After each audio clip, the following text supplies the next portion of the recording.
friends, hope you all are doing well and staying safe. Welcome back to the Football Mania to bring you all the latest news and insights from the football world. In one of my previous videos, I had talked a lot about the Reliance Foundation Development League and how it will be a very huge boost for Indian football to field young players and develop promising talent. Yes, it has proved to be a very fruitful league. It has given us a glimpse of the talent which is there at our disposal in India. And having seen 6 rounds of matches, we have the final two teams, the top two teams who have officially qualified for the next generation cup, which will be held in the United Kingdom later this year. And I am so thrilled for Bengaluru FC and Kerala Blasters. These are two teams who have a very strong, grassroots system, and they have developed talent. That is without a question.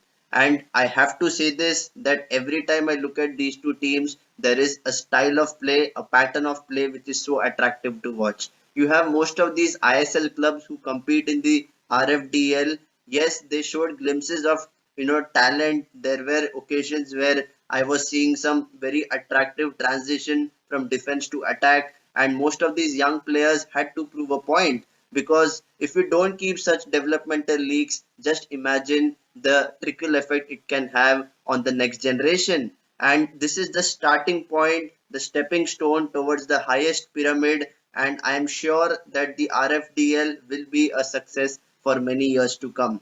Yes, it is something which India desperately required, because we all talk about lack of game time, lack of giving the opportunities to young players. But having seen this for the first ever time in India, it just gives me goosebumps. And any football fan who has been seeing Indian football for the last 4 to 5 years would agree with me. Yes, there were some sensational goals. There was breathtaking physicality involved in most of the matches. And I have to say this, that once again, for Kerala Blasters, Ayush Adhikari, one of the prime players in the ISL, had stepped up his game. He was instrumental in their win against RFYC 4-0 in the penultimate round, and which meant automatic qualification. The other teams, the highest ranked team was on 7 points, just behind Kerala Blasters, and Bengaluru FC had a clean sweep. They won 6 out of their all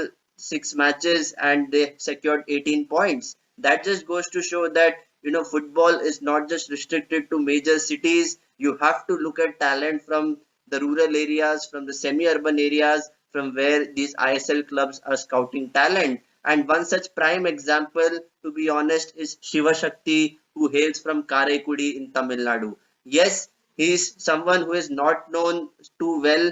He is a graduate of the Raman Vijayan soccer schools, and he has proved his worth at the highest level. And this is the stepping stone for all such these players who have got that kind of game time, and only with game time these players will mature into sensational players. So I stress on the fact that game time is the most crucial thing which can mold a player. And having seen these teams flourish for so many years in the ISL, it is so heartening to see their teams fielding the pitch in the RFDL.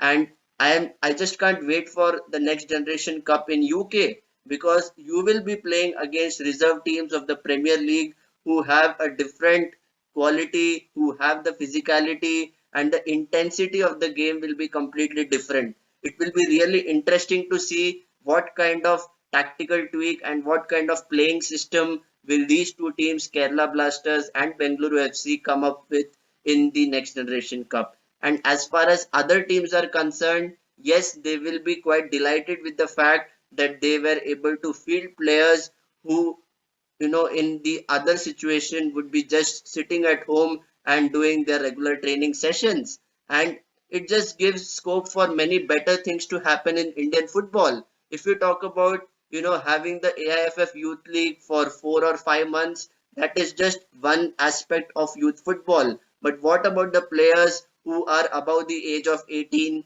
and below the age of 23?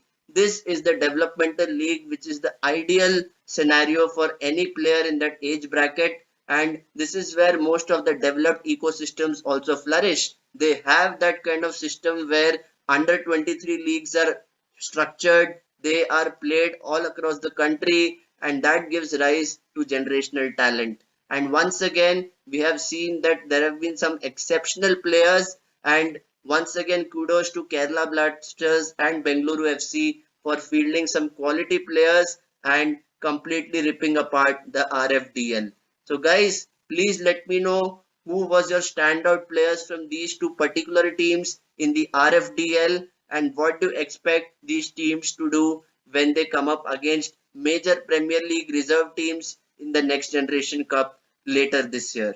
And if you like this video, please do not forget to hit the like button and share it amongst your friends and network.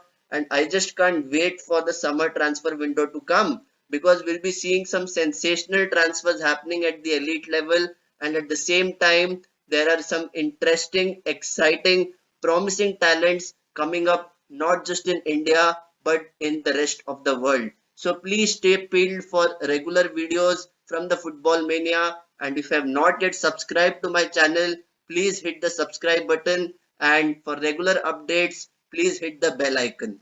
So until next time, stay safe and take care.